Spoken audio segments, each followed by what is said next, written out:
इस युद्ध के प्रारंभ से अंत तक हर प्रहार मैंने किया और हर प्रहार मैंने ही सहा।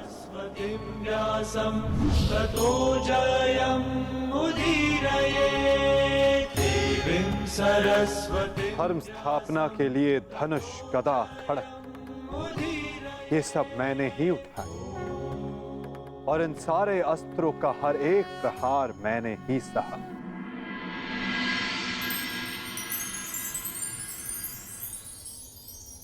बाण चलाने वाला मैं ही था। पितामह!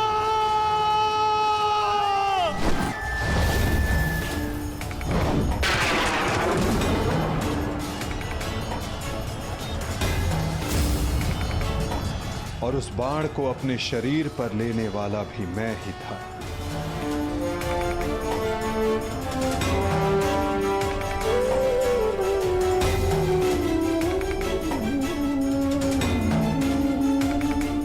महामहिम भीष्म के रूप में भी मैं ही था और अर्जुन के रूप में भी मैं ही था और सरशैया पर लेटने वाला भी मैं ही था। अभिमन्यु बनकर चक्रव्यूह मैंने ही तोड़ा।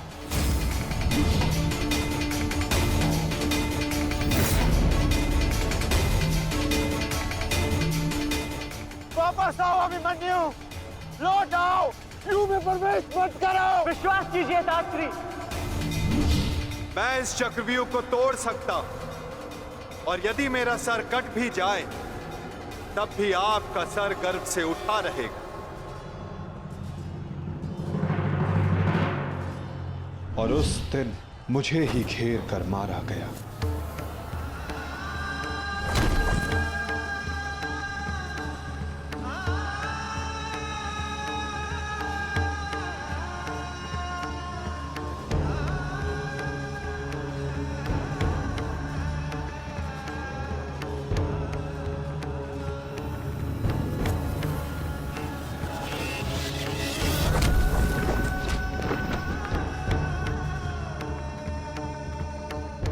वो मैं ही था जिसने द्रोणाचार्य से कहा कि अश्वत्थामा मारा गया। आपने बिल्कुल सही सुना आचार्य द्रोण।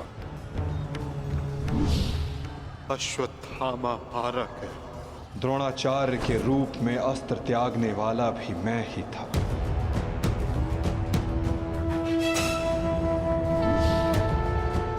परंतु वो एक मनुष्य नहीं, एक हाथी था।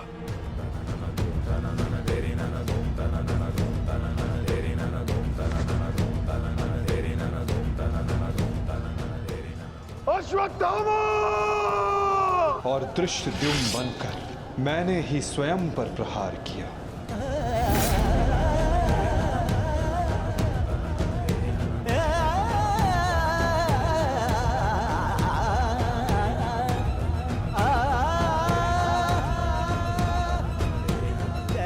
और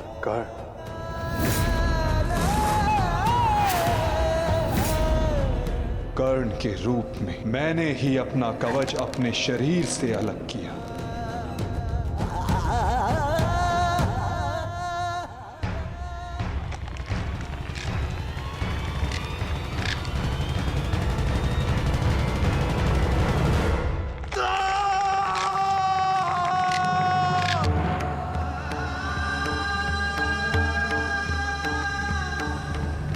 युद्ध के मध्य में मेरे ही रथ का चक्र धंसा और मेरे ही आदेश पर मैंने ही स्वयं पर अंजलि का अस्त्र चलाया। अंगराज को मुक्त करो पार्थ, अंजलि का अस्त्र का प्रयोग करो।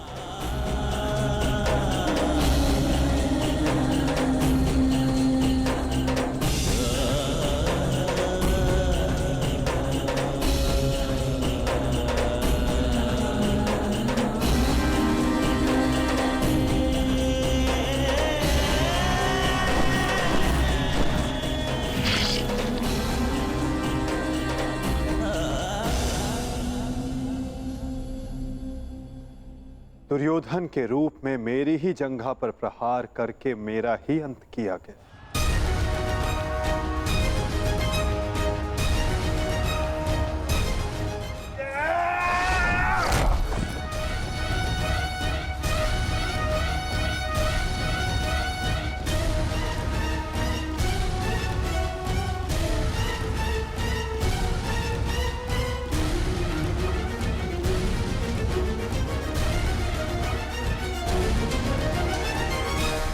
द्रुपद हो या धृष्टद्युम्न, विकोदर भीम हो या अर्जुन, सब में मैं ही था। मैं ही विजयी हुआ और मैं ही पराजित हुआ।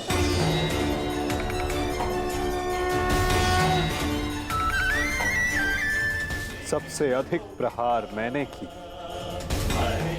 सबसे अधिक घाव मैंने ही खाया।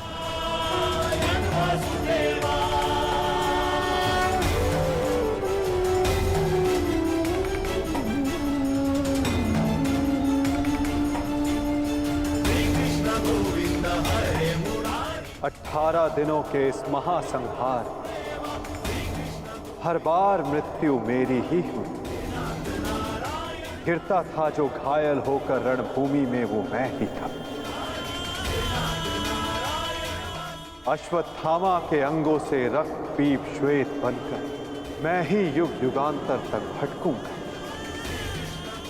जीवन मैं तो मृत्यु भी मैं ही।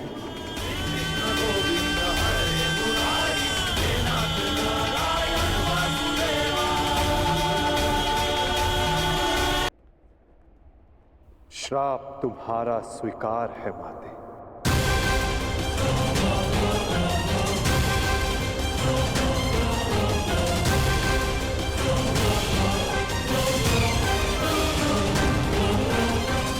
परंतु जब सब आपने किया तो ये माया क्यों मेरे वासुदेव? आप सब एक क्षण में ठीक कर सकते थे, तो फिर ऐसा आपने क्यों नहीं किया? फिर उन प्रतिज्ञाओं का क्या होता माते, जो सबने ली थी? उन अपराधों के दंड का क्या होता, जो सबने किया?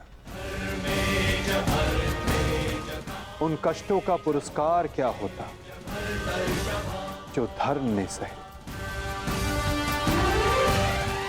उस सीख का क्या होता, जो इस युद्ध में हुए हर मृत्यु से मानव जाति को मिली, और जो संसार में प्रलय आने तक उनका मार्गदर्शन करेगी?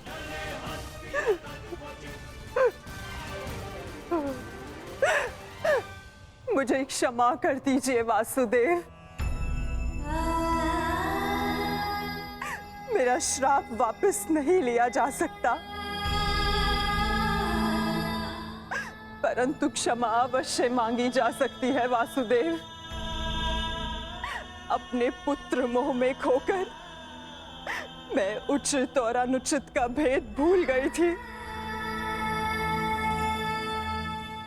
मुझे क्षमा कर दीजिए केशव कि उस हो रहे अधर्म के विरुद्ध ये गांधारी अपने स्वर ना उठा पाए। क्षमा कर दीजिए।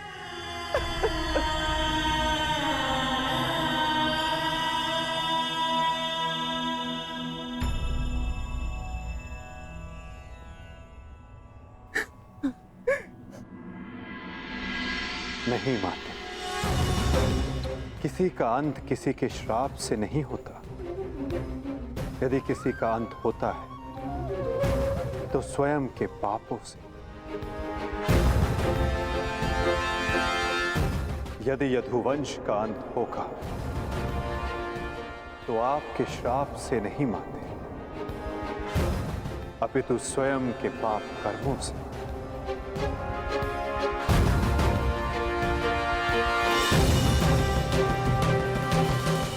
जब जब समाज में अपराध बढ़ेगा, एक महाभारत सामने आएगी। अपने ही अपनों को काटेंगे, कभी कुरुक्षेत्र में तो कभी द्वारका में।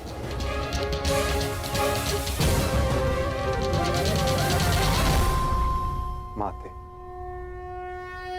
यदि आप कुछ करना चाहती हैं तो अपने मन के इस प्रतिशोध की अग्नि को शांत कीजिए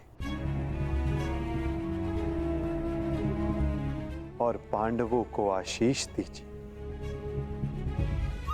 युधिष्ठिर का राज्य अभिषेक करवाइए और धर्म स्थापना में आपका ये योगदान और आपका आशीष आवश्यक है माते।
सम्राट युधिष्ठिर की, सम्राट युधिष्ठिर की, सम्राट युधिष्ठिर की, सम्राट युधिष्ठिर की।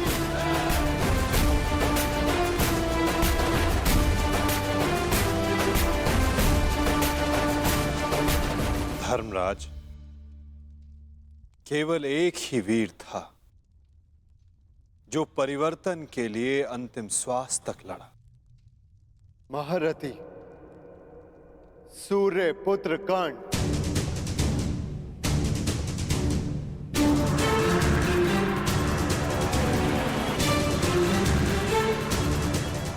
सदैव अपने ज्येष्ठ के परिवर्तन के स्वप्न का आदर और सम्मान करना धर्मराज।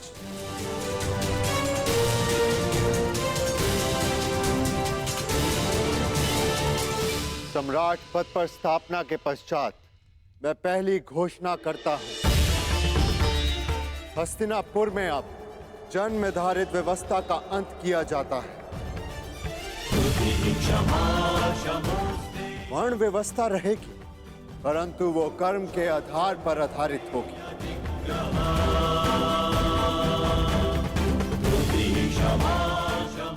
सूत हो या शूद्र हो, सबको शिक्षा का समान अधिकार दिया जाएगा और योग्यता के आधार पर काम, सम्मान और समानता का अधिकार सबको दिया जाएगा। यही धर्म स्थापना की नींव है और यही परिवर्तन का प्रारंभ सम्राट युधिष्ठिर की सम्राट युधिष्ठिर की सम्राट युधिष्ठिर की सम्राट युधिष्ठिर की। मुझे विश्वास है कि मेरे पश्चात परिवर्तन का अध्याय प्रारंभ होगा।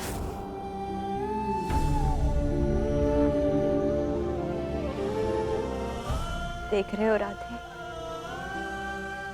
तुम्हारे मन चाहे परिवर्तन का प्रारंभ हो चुका है। महाभारत के इस महायुद्ध में 18 अश्वनी सेना और बहुत से महारथियों ने अपने प्राणों का त्याग किया है। मैं उन वीरों के परिवारों को नमन करता हूं।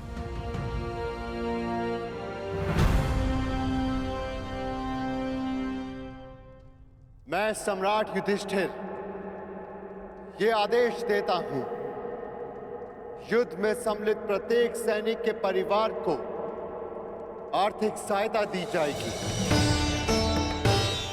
उनके बालकों को शिक्षा, उनके आश्रितों के लिए भरण पोषण की व्यवस्था अब सम्राट का उत्तरदायित्व है। सम्राट युधिष्ठिर की सम्राट युधिष्ठिर की सम्राट युधिष्ठिर की सम्राट युधिष्ठिर की। और भ्राता कर्ण, मुझे विश्वास है कि मैं संसार में सदा राधे कर्ण के नाम से ही जाना चाहूंगा। राधे कर्ण के द्वारा सुझाए गए प्रतिरूप के आधार पर राज्य में समानता की एक नई व्यवस्था विकसित की जाएगी।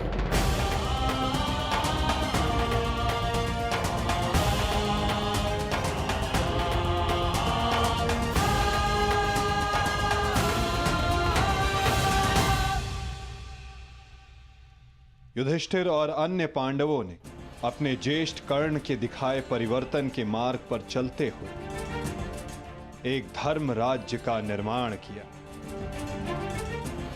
अर्जुन का लक्ष्य अब केवल एक महान व्यवस्था की स्थापना थी। 100 कौरवों का नाश कर देने वाले भीम ने भी अब निर्माण की भागदौड़ संभाल ली थी और नकुल सहदेव अपनी माता कुंती, गांधारी और बुजुर्ग हो चले धृतराष्ट्र की सेवा में लगे थे। हर ओर धर्म था, संपन्नता थी, आनंद था, परंतु अतीत से छूटा एक बाण परीक्षा बनकर भारत के भविष्य पर मंडरा रहा था।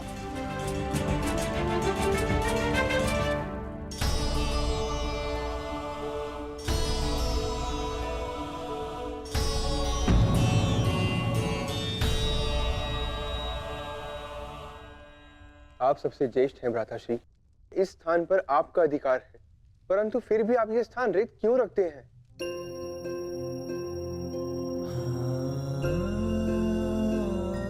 नहीं नकुल, ये स्थान मेरा नहीं है। भ्राता कर्ण हम सबसे ज्येष्ठ हैं और सर्वप्रथम इस स्थान पर सिर्फ उनका अधिकार है।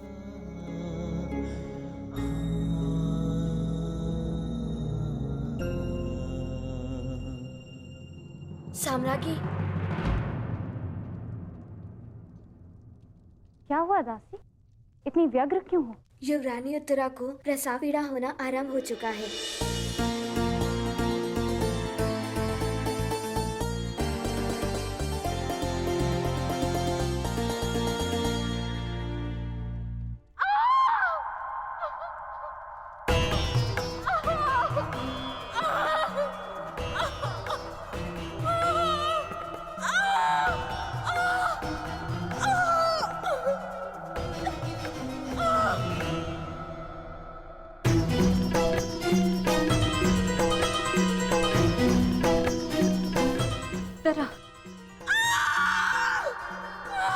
ज्येष्ठ, माता कहाँ है? माते,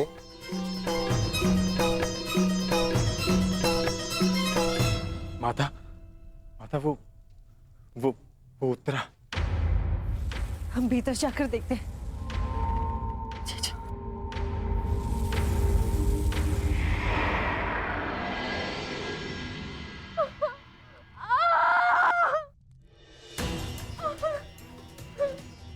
उत्तरा पुत्री, साहस रखो। अब और पीड़ा सहन नहीं होती माता। साहस रखो पुत्र, हम सब हैं तुम्हारे साथ।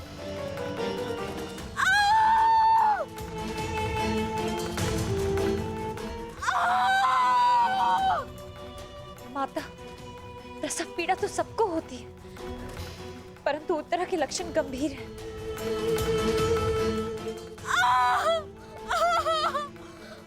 माता, कहीं कोई अनहोनी ना हो जाए।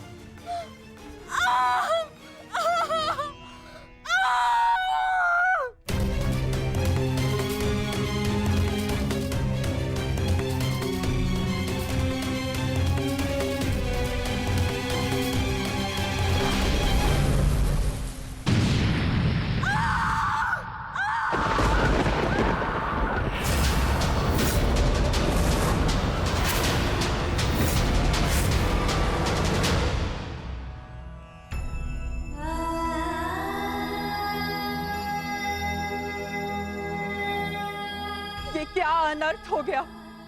अब हम क्या उत्तर देंगे उत्तरा को? उत्तरा,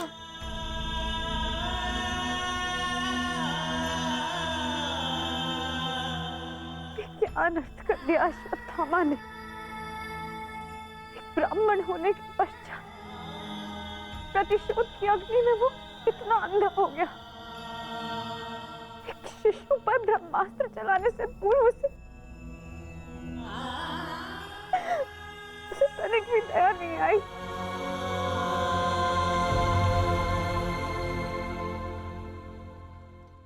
क्षमा कीजिए महाराज, किंतु हम शिशु नहीं बचा सके।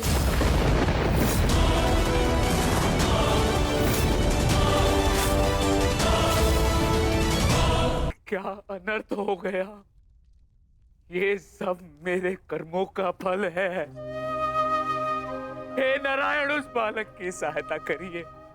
इसमें उस बालक का कोई दोष नहीं है। हे नारायण, सहायता करिए। माधव,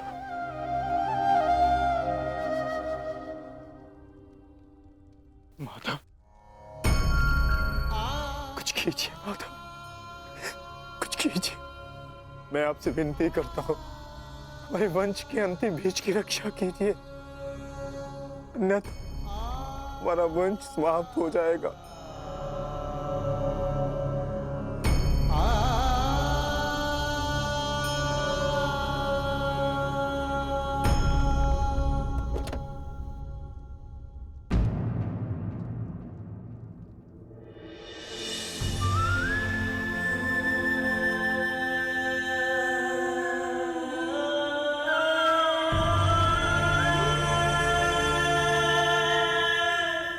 ब्रह्मास्त्र विफल नहीं जा सकता याज्ञसेनी। ब्रह्मास्त्र का संधान हुआ है तो उसका परिणाम निकलना भी निश्चित है।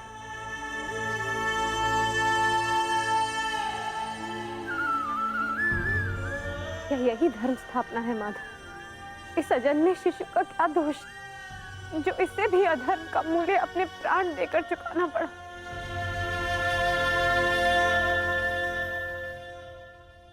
एक पापी के पाप का फल निरीह उत्तरा क्यों भुगतेगी?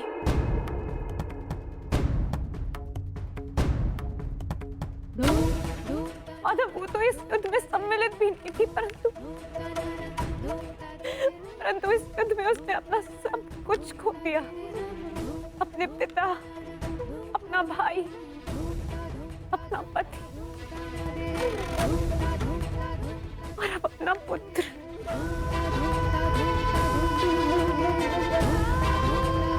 ये कैसी धर्म स्थापना है माधव?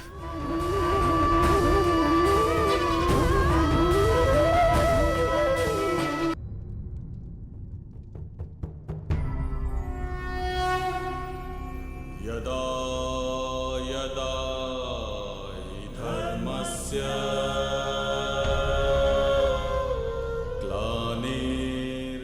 यदि मैंने अपने माता पिता का आजीवन सम्मान किया, यदि मैंने अपने गुरु की गुरु दक्षिण संपूर्ण मन से दी, यदि मेरे जीवन का हर कार्य का उद्देश्य शुभ रहा है,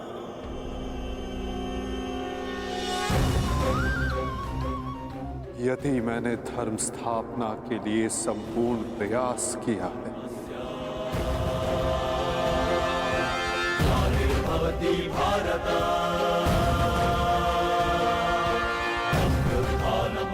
तो ये बालक अभी और इसी क्षण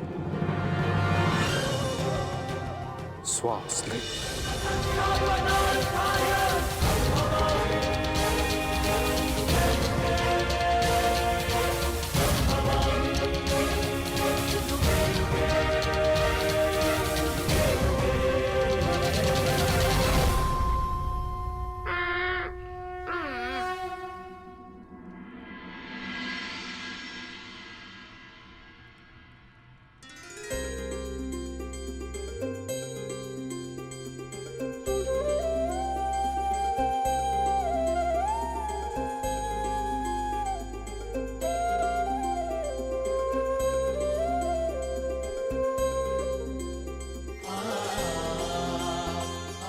अपने जीवन की सबसे कठिन परीक्षा में सफल हुआ है ये बालक। ब्रह्मास्त्र की कठिन परीक्षा में खरा उतरा है ये बालक,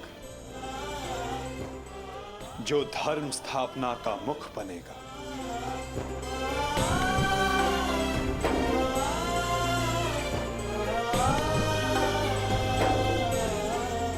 परीक्षित।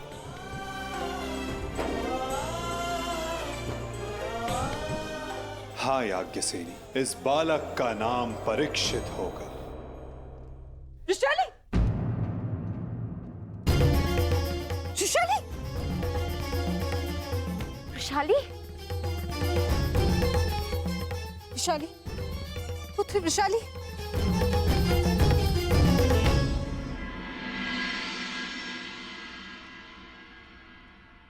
बधाई हो सम्राट। देवी वृषाली माता बनने वाली हैं।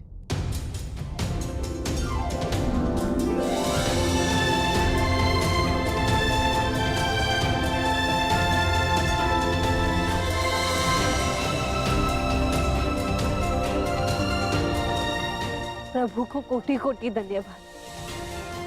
आज एक दिन में दो शुभ समाचार मिले। अब परिवर्तन के दो सूर्य चमकेंगे हस्तिनापुर।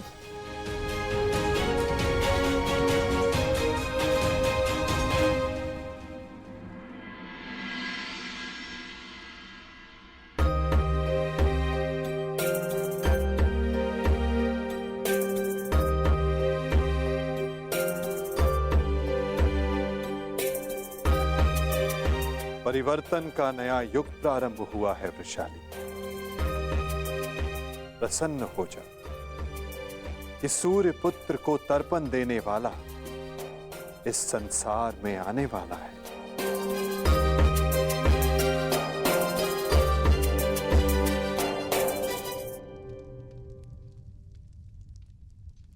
अब आप सब मुझे आज्ञा दीजिए। नहीं माधव, इतनी शीघ्रता की क्या बात है? परीक्षित के 6वें संस्कार तक रुक जाइए। द्वारका प्रस्थान करने का समय आ गया है पार्थ। क्या हुआ माधव? सब ठीक तो है ना? नए परिवर्तन का प्रारंभ हुआ है पार्थ, और परिवर्तन और नाश बचाओ बचाओ बचाओ बचाओ बचाओ।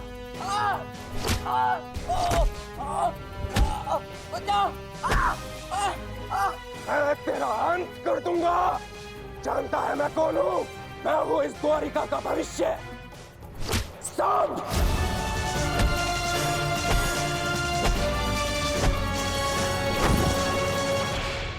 ये क्या दशा बना रखी है सांब?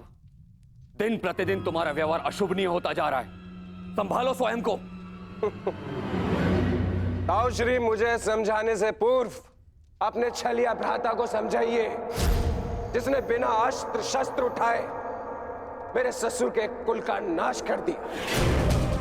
क्या वो शोभनीय था? अपने पिता के लिए ऐसा भाव पाप है। पाप तो आपके भ्राता ने किया है, मैं तो केवल मदिरा पान कर रहा हूं। संभालो अपने आप को, एक योद्धा को यह सब शोभा नहीं देता। कैसा योद्धा ताजश्री, जिसके हाथ से तलवार छीन ली गई हो, जो अपने मित्र विश्वसेन की सहायता करने का वचन पूरा ना कर सका हो, उस मनुष्य को आप योद्धा कहते हैं? जब युद्ध करने का समय था तो युद्ध नहीं करने दिया। अब इस अपमान को गले से निकलने के लिए इस मदिरा के अतिरिक्त मेरे पास और कोई सहारा नहीं है। मुझे विश्वास नहीं होता कि तुम कृष्ण पुत्र हो। नहीं हूं मैं, नहीं उस छलिया का पुत्र। वो केवल मेरे लिए एक छलिया है, केवल एक छलिया। सांब!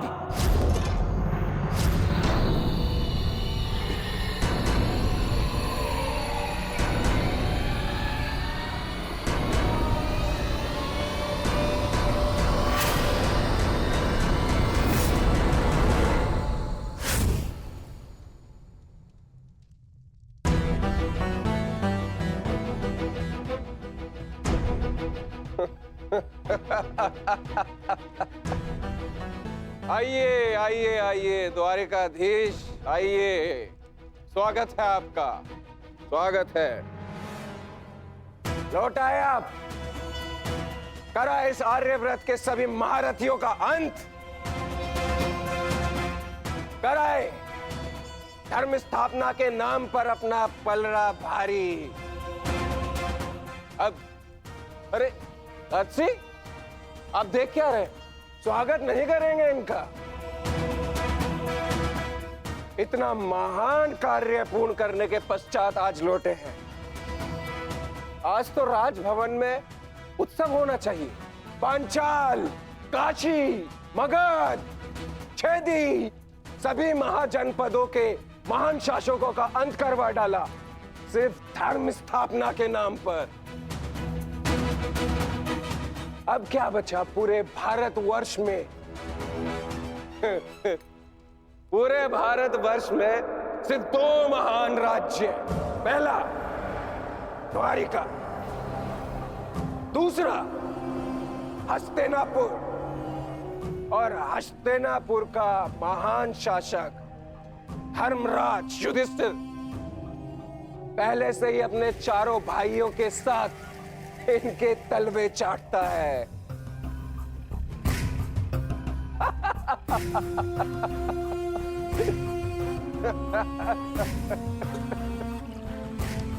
बधाई हो, बधाई हो वासुदेव, बधाई हो।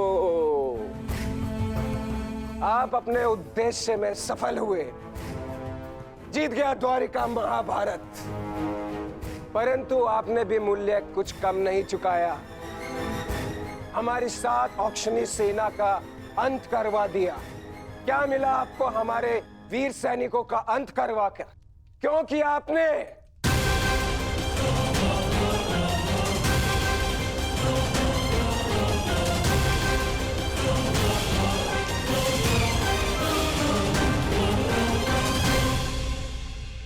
उन सैनिकों ने केवल अपने कर्तव्य का पालन किया था सांब। युद्ध लड़ा, अनेकों को मारा और स्वयं वीर गति को प्राप्त हो गए। उन्होंने तो स्वर्ग की सीढ़ियां पाली सांब। परंतु तुमने अपने साथ क्या किया है पुत्र? तुमने तो स्वयं के जीवन को ही नर्क बना डाला है। तुमने वचन दिया था ना दुर्योधन और लक्ष्मण को कि महाभारत के युद्ध में तुम नारायणी सेना का नेतृत्व करोगे। तो क्यों नहीं बचाया अपनी सेना को? क्यों छोड़ आए अपने मित्र को अकेला युद्ध में? क्यों साथ नहीं दिया अपने मित्र का सांब? केवल अपने प्राण बचाने के लिए? यदि मैं अपने मित्र की सहायता नहीं कर सका तो केवल आपके कारण। आपने रोका था मुझे, मैंने तुम्हें रोका नहीं था साम, केवल विकल्प दिए थे। विकल्प यार में आपने मुझे भयभीत किया था। भयभीत नहीं किया था साम, मैंने केवल तुम्हें यदुवंशी के नियम स्मरण करवाए थे कि यदि नारायणी सेना परास्त होती तो उसके साथ नारायणी सेना का सेनापति अपनी उपाधि खो देता है। विकल्प मैंने अर्जुन और दुर्योधन को भी दिए थे। दुर्योधन ने युद्ध करना चुना और अर्जुन ने धर्म स्थापना, और तुमने युद्ध में भाग ना लेना चुना साम।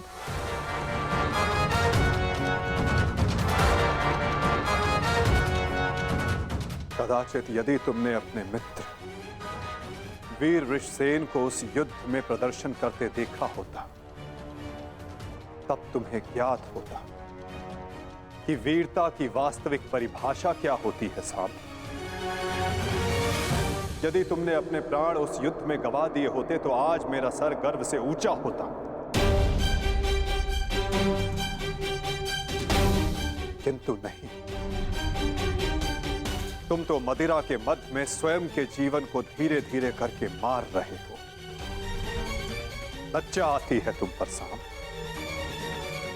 लज्जा आती है।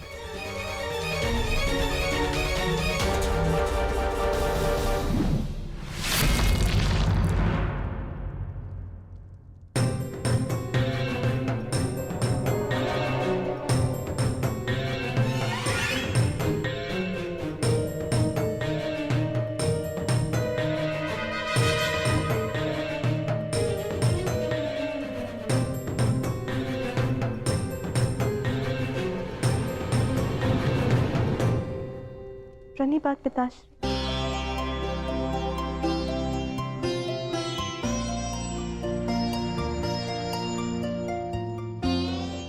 पिताश्री मैं क्षमा। लक्ष्मणा, इतनी लंबी यात्रा से आया हूं पुत्री, भोजन नहीं कराओगी? जी पिताश्री।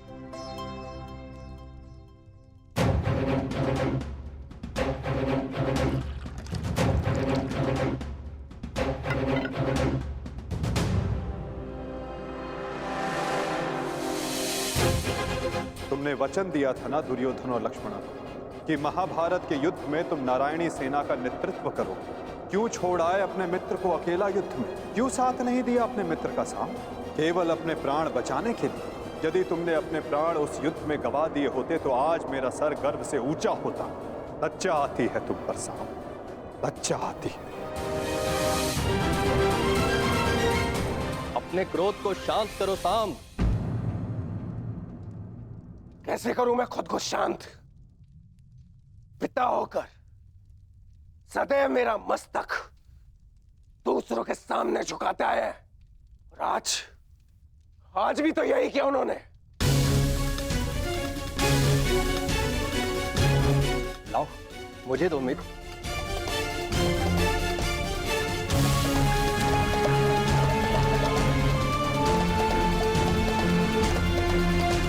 लो, पियो।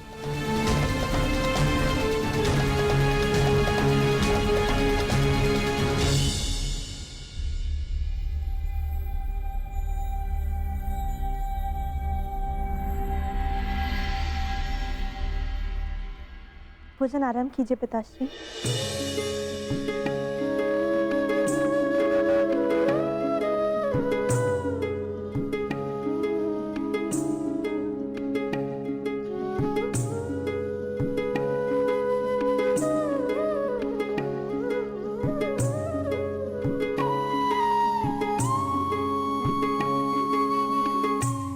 पिताश्री, क्या आप मुझे मेरे पिता के विषय में कुछ बता सकते हैं? युद्ध में क्या हुआ था?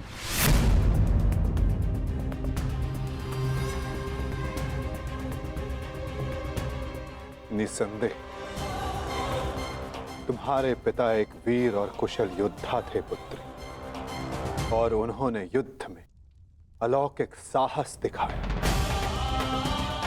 निश्चित रूप से तुम्हारे पिता से बड़ा गदाधारी इस संसार में और कोई नहीं था पुत्री।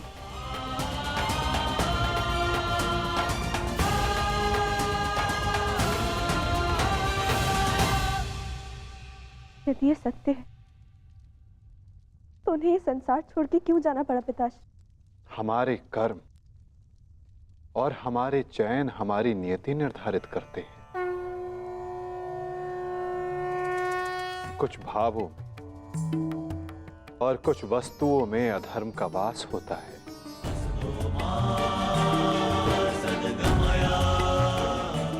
जैसे कि जुआ और मदिरा, ये व्यसन पहले लुभाते हैं और बाद में हमारे ही नाश का कारण बन जाते हैं पुत्री।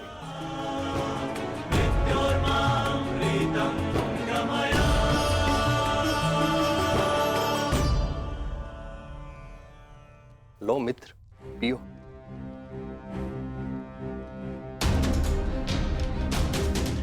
मैं जानता हूं कि तुम बहुत दुखी हो, किंतु चिंता मत करो, तुम्हारे मनोरंजन का प्रबंध कर दिया है मैंने।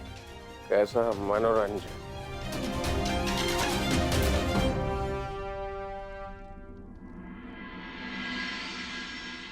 लक्ष्मणा, सदैव स्मरण रखना पुत्री, जब जब मनुष्य पर मद और जुए का प्रभाव बढ़ेगा, तब तब वो अपने पग अपने पतन की ओर बढ़ाएगा। संभल कर मित्र, आज का विनोद तुम्हारे मन की सारी कड़वाहट बाहर कर ले जाएगा। एक मद्दांध व्यक्ति सबसे पहले अपने बड़ों का आदर करना भूलता है,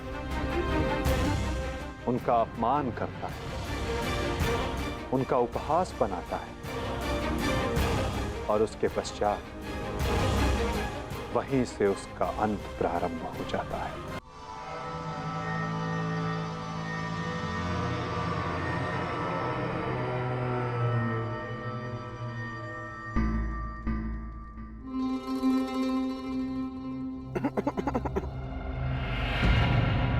तो आप हैं महान ऋषि, सुना है महात्मा कि आप भविष्य बता सकते हैं।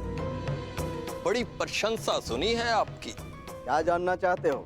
यदि ये सत्य है तो बताइए कि इस रमणी को आगे चलकर क्या होगा, पुत्र या पुत्री?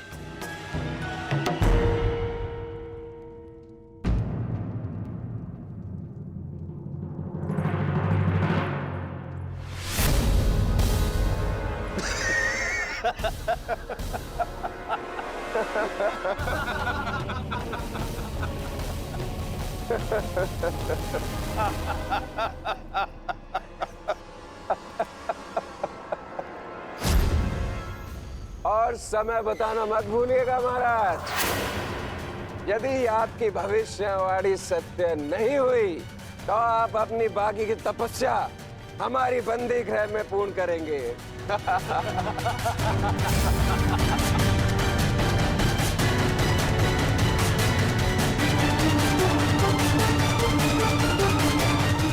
कौन क्यों है महाराज?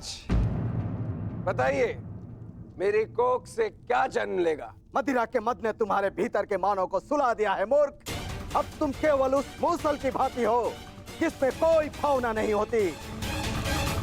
वो किसी भी वस्तु पर पड़ता है तो उसे कुचल देता है। ये लीजिए पिताश्री, ये हलवा मैंने विशेष रूप से आपके लिए बनाया है।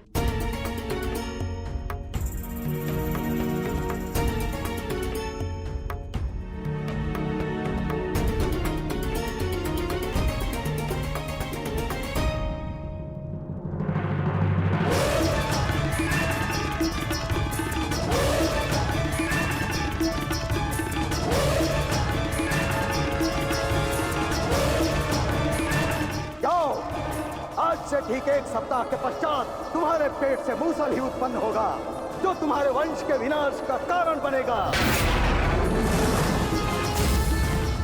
जिस मदिरा के मद में तुमने मेरा अपमान करना चाहा, वो मदिरा तुम्हारे नाश का कारण बनेगी।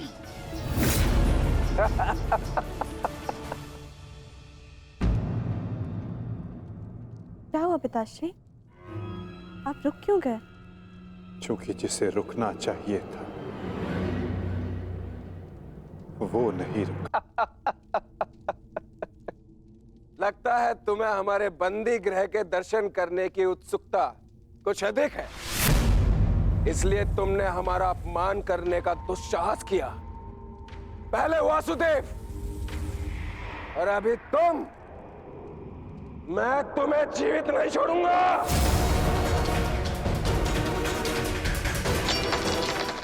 अरे ये क्या कर रहे हो मित्र? शांत हो जाओ और इनसे क्षमा मांगो ताकि अपना श्राप वापस ले ले। ये क्या कह रहे हो तुम? इस पाखंडी से क्षमा मांगू? ये एक पाखंडी है। भला कभी किसी पुरुष के कोख से कुछ जन्मते हुए देखा है? ऐसे ढोंगी साधु से डरने की कोई आवश्यकता नहीं।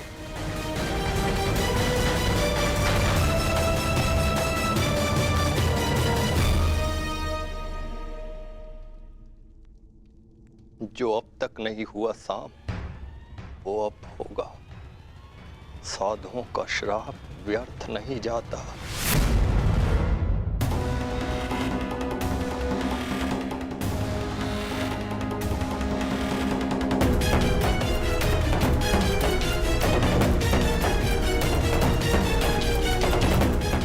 मुझे क्षमा करना पुत्री। कदाचित मैं तुम्हें कह सकता सदा सौभाग्यवती भव।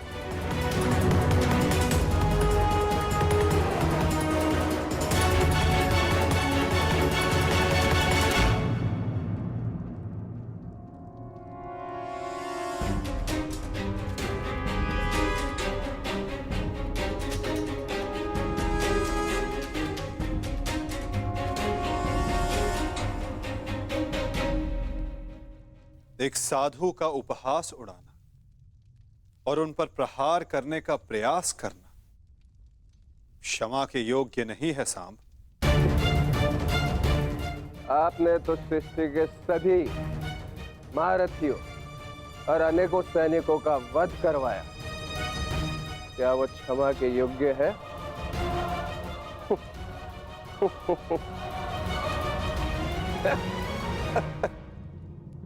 प्रतिवर्मा, तुम्हारी उपस्थिति में ये सब हुआ और तुमने साम को रोकने का प्रयास नहीं किया। क्षमा चाहता हूं वासुदेव, हम तो केवल विनोद करना चाहते थे। मुझे अनुमान भी नहीं था कि बात इतनी आगे तक बढ़ जाएगी।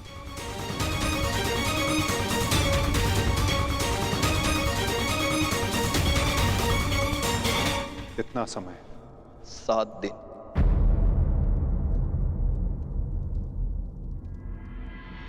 सात दिन बाद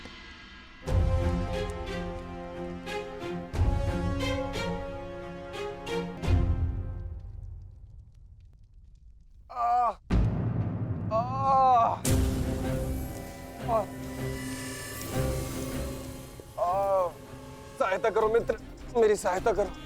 अत्यधिक पीड़ा हो रही है। कैसी पीड़ा हो रही है तुम्हें? लगता है उस साधु का श्राप मुझे लग गया है। आज 7वां दिन है और ये देखो मेरे पेट में अत्यधिक पीड़ा हो रही है। जाओ, आज से ठीक 1 सप्ताह के पश्चात तुम्हारे पेट से मूसल ही उत्पन्न होगा जो तुम्हारे वंश के विनाश का कारण बनेगा।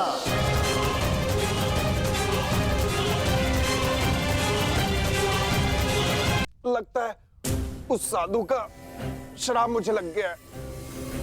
आज 7वां दिन है और ये देखो मेरे पेट में अत्यधिक पीड़ा हो रही है। जाओ, आज से ठीक 1 सप्ताह के पश्चात तुम्हारे पेट से मूसल ही उत्पन्न होगा जो तुम्हारे वंश के विनाश का कारण बनेगा।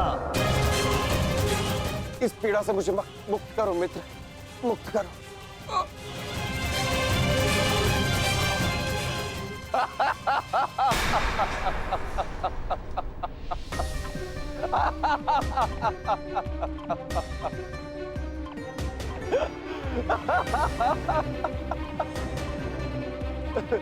तुम कितने बड़े मूर्ख हो मित्र।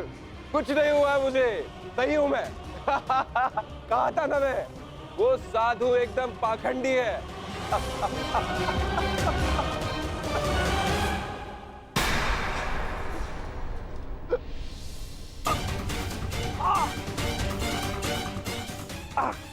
हम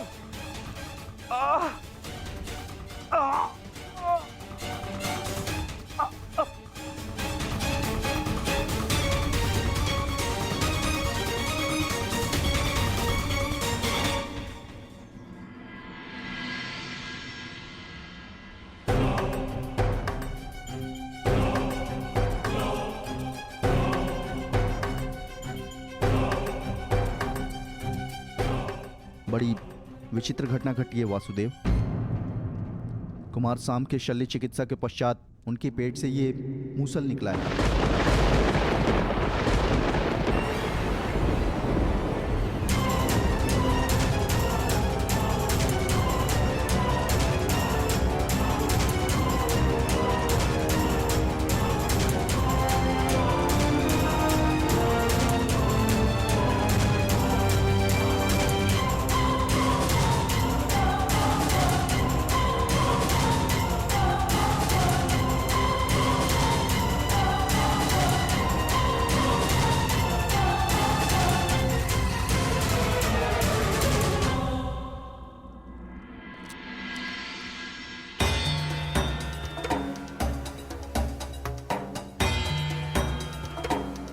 कुमार अब स्वस्थ हैं बलभद्र।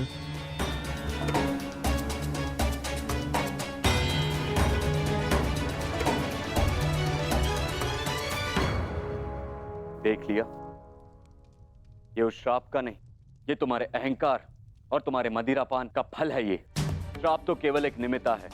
तुम्हारे कर्मों के कारण यदुवंश का नाश जन्म ले चुका है। यदि मदिरा के मद में तुमने एक महात्मा का अपमान ना किया होता तो आज तुम्हारी यह दशा ना होती।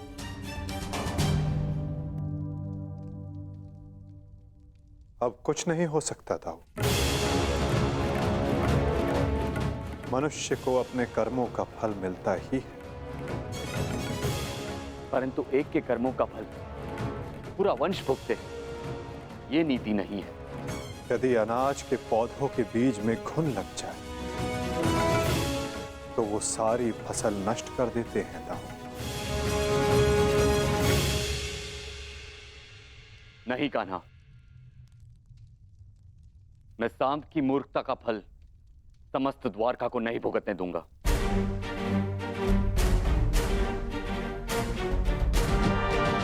आप इस मूसल का क्या करेंगे दाऊ? श्राप था कि मदिरा पान के कारण द्वारका का नाश होगा। मैं आज ये घोषणा करता हूं कि समस्त द्वारका में किसी भी प्रकार का मद्य का उत्पादन, सेवन या बिक्री वर्जित है।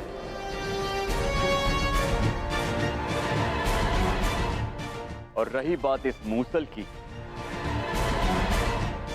तो इसका उपाय है मेरे पास।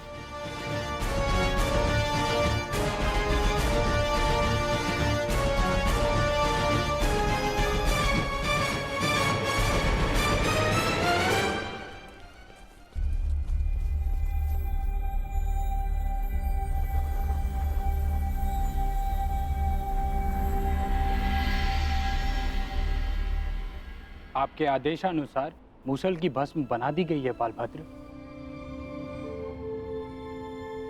इसे द्वारका के समुद्र तट पे बहा दो।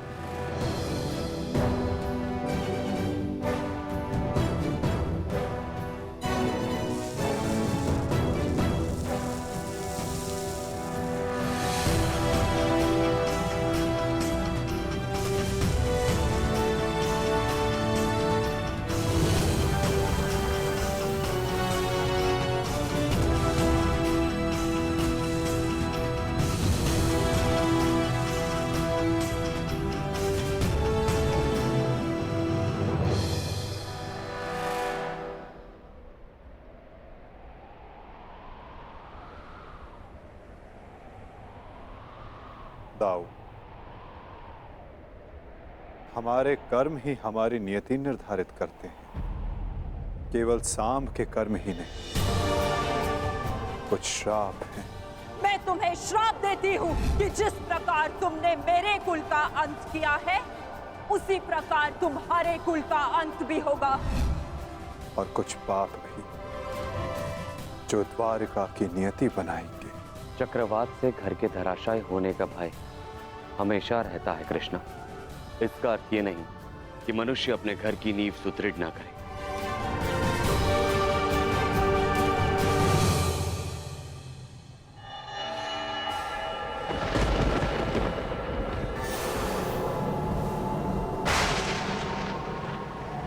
जब नींव गल जाती है दाऊ,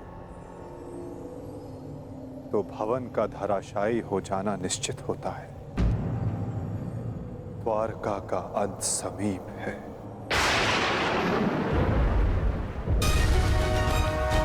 नहीं कान्हा, मेरे रहते हुए ऐसा नहीं होगा।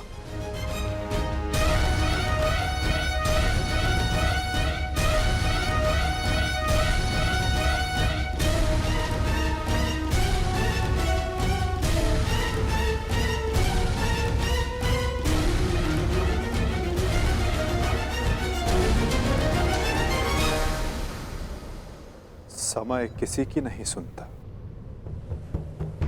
और ना ही श्राप आपकी सुनेगा दाऊ। नियति ने जो चुना है हमारे लिए, हमें वो भुगतना ही होगा।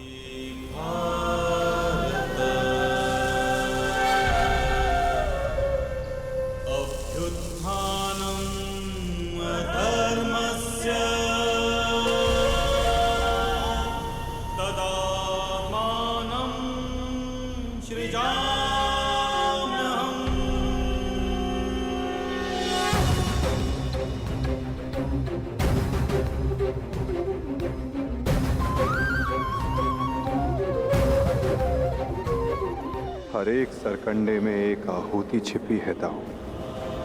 किसी की मृत्यु तो किसी की मुक्ति।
मेरा स्वप्न है कि हस्तिनापुर में एक गुरुकुल हो, जहां पर बालकों की भांति बालिकाएं भी युद्ध शिक्षा में पारंगत हों और अपनी सुरक्षा करना सीखें। अति उत्तम विचार है पुत्री।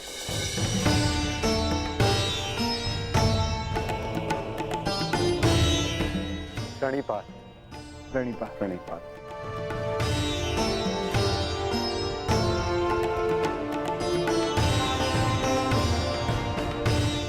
यदि प्रत्येक स्त्री अपनी सुरक्षा में समर्थ हो जाए तो कोई भी पुरुष उस पर अत्याचार नहीं कर पाएगा। यदि वो अबला से सबला बन जाए तो ना ही कोई चीरहरण होगा और ना ही कोई महाभारत होगी।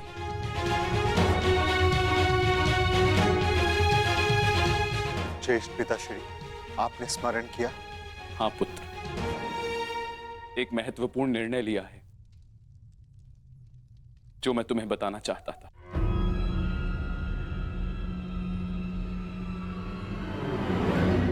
गांधारी, जीवन का हर चरण देख लिया पुत्रों, परंतु अब वानप्रस्थ करके संन्यास ग्रहण करने का समय आ गया है।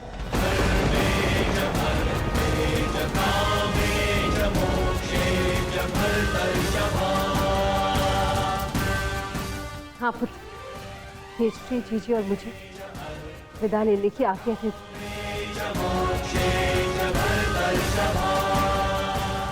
प्रस्थान? किंतु अचानक ऐसे? क्या हुआ माता? कोई समस्या हुई है या हमसे कोई भूल हुई है जिससे आपको कष्ट पहुंचा है? नहीं पुत्रों, तुमने और द्रौपदी ने अपना कर्तव्य कुशलता से पूर्ण किया है और अब हमने निर्णय लिया है कि हम तीनों वानप्रस्थ के लिए प्रस्थान करें।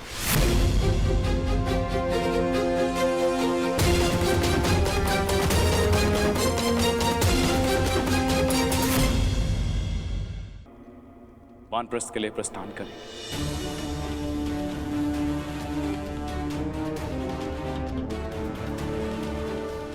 पुत्र का मोह आपको जाने भी नहीं देना चाहता, और पुत्र का धर्म आपको रोक भी नहीं सकता। आप सबके तप संचय को रोकना भी पाप होगा।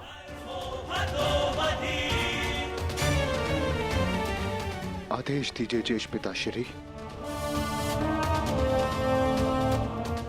व्यवस्था हो जाएगी। पुत्र, मुझे तुम पर गर्व है।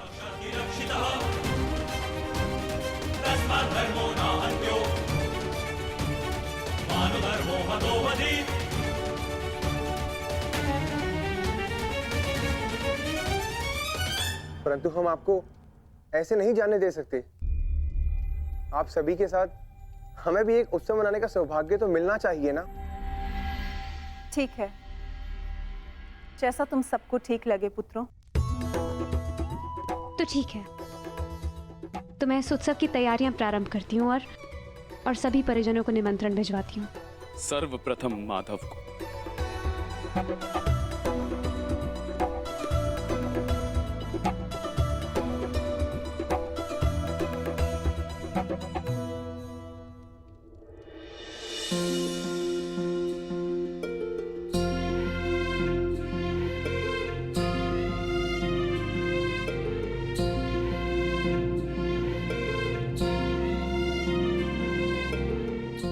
सखी ने निमंत्रण दिया है, स्वीकार करना ही पड़ेगा।